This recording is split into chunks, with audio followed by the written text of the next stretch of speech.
Oh, you're close with the boss? I am too. Back around 2000 to 2002, my dad and a friend of his started a company. They put it in the grueling and overwhelming amount of work necessary for it to have grown exponentially over the last 20 years. A couple years ago, they had an opening for a technical editor and my dad offered me the position. I would just like to say that I am so unbelievably grateful for this, and I always will be, and I'm very mindful of the fact that I have to tread lightly sometimes. Every year during the holiday season they, like most businesses, throw a holiday party. They have several around the country, so every office has one, but the main one is where corporate is headquartered. The first year I attended the party, nobody knew who I was. I tend not to share who I'm related to, for obvious reasons, unless somebody asks. It's not a secret by any means, but it's not something I shout from the rooftops.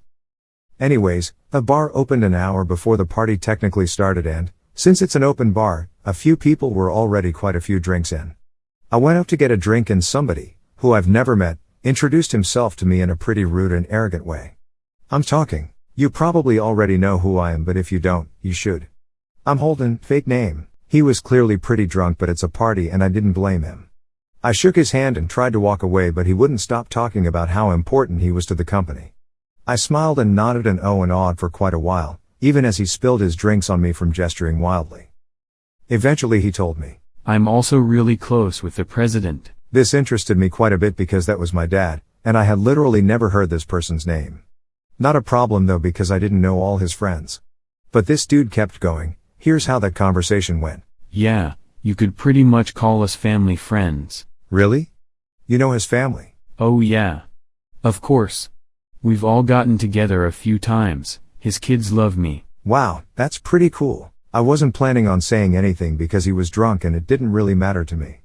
However, he then turns around and says, Okay, well I have more interesting people to talk to now. And walked away. I was livid. First of all, you spilt your crappy dirty martinis all over me so I smelled like olives. You were kind of a dick from the get-go. You waste 30 minutes bragging about yourself, and then you tell me I'm uninteresting? So I waited until the perfect moment when the party had started to taper off a bit. Our homebody Holden was still there, even more drunk than he was before. He eventually made his way over to my dad and mom, chatting them up and whatnot. I sidle over to the group and he gives me a stink eye, probably thinking I'm trying to cozy up to them too. The look of horror on his face when my dad hugs me and kisses me on the cheek and says, Hey honey. Your brother is coming to pick us up, do you need a ride? Was indescribable.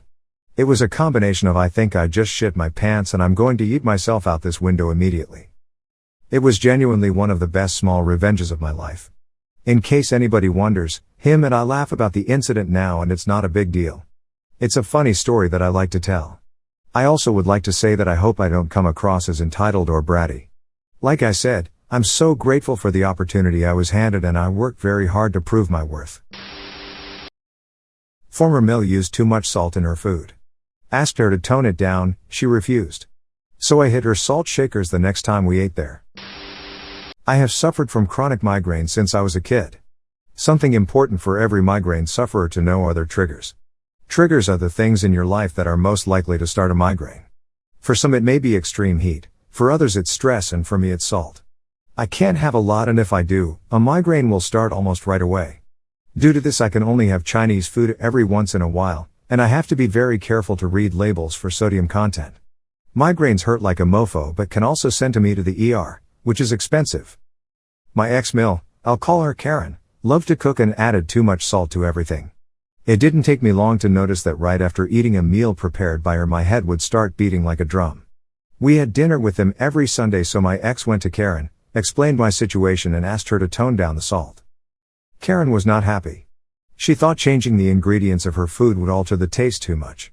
She agreed to cut back, but the very next time we had dinner with them, I went home feeling like my head was going to explode and I knew she hadn't.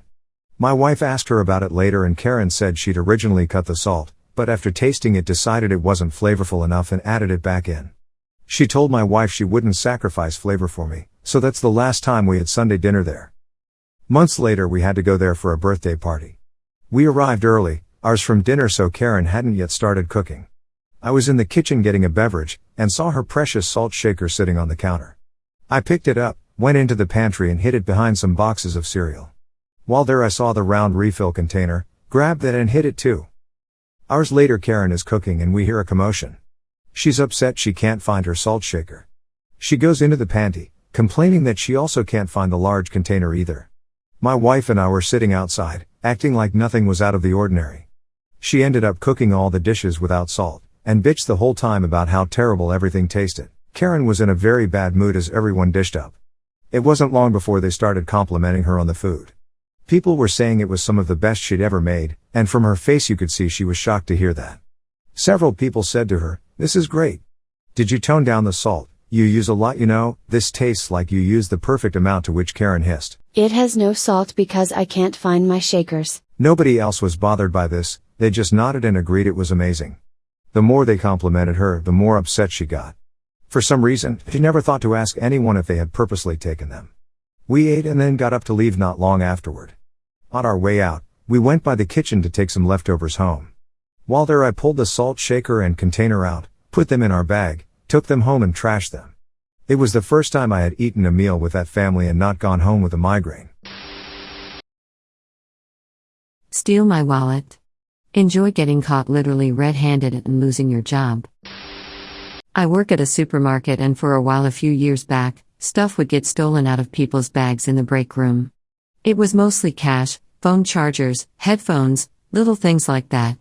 We did have little lockers in the break room, but they're maybe 30 centimeters by 30 centimeters, 1 foot by 1 foot, and too small to hold anything larger than a medium-sized purse, so if someone had a larger bag or even a large puffy jacket, it wouldn't fit. I usually carry a messenger bag big enough to fit a notebook or sketchbook in. I like to draw or write while on break, which was too big to stick in one of the lockers without having it get stuck, and I usually stashed it under a coat rack. I hardly ever keep money or anything more valuable than a mechanical pencil in my bag while at work. I keep any money or my debit card on me at all times. Except for one particular day. Before work one particular Sunday, I had to go buy a new television since mine had suddenly stopped working the night before. I must have forgotten to take my wallet out of my bag before heading to work, because the following day, I discovered it was missing. However, whoever took it only took the wallet because my debit card, college ID, and my MBTA, Boston subway system, fare card had been thrown in my bag. The wallet in question was a small Coach brand wallet, so I can see why they took it, but I had only spent about $14 on it since I got it at a Coach outlet store, so it wasn't like I spent a lot on it. As annoying as it was to have my television die in the middle of playing an online video game, thankfully on the Switch, so I could at least finish the match I was in, because I had to buy a new television, I had spent the $150 cash that I had been keeping in my wallet up until that point. After meeting with the management and our loss prevention guy, LP for short, the consensus was basically, "We're sorry that happened to you, but there's nothing we can do about it. Keep your stuff locked up from now on." Which I did. I started locking my bag to the coat rack with a bike lock. The market I work at is union, so management isn't allowed to put cameras in the break room.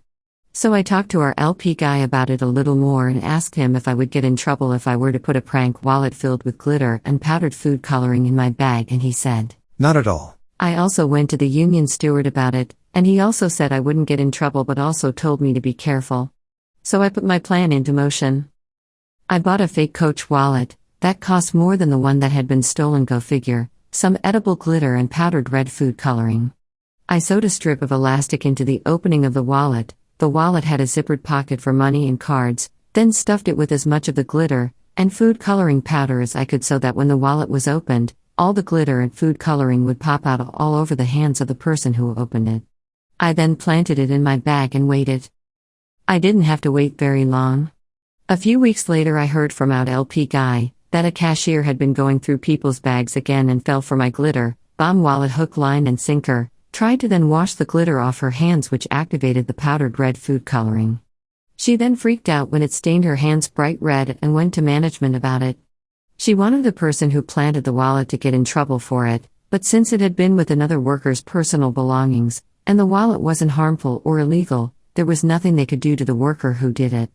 The girl ended up getting fired for openly admitting to going through people's bags for money and other valuables, and ended up throwing 2 other cashiers under the bus for stealing from people as well. They were fired shortly after. I did get spoken to by management after the fact, since they knew that I had planted the wallet in my bag, but the discussion was more or less, "We know the wallet was yours, We didn't tell the person who tried taking it that it was yours, and we're not going to tell you that you can't that again.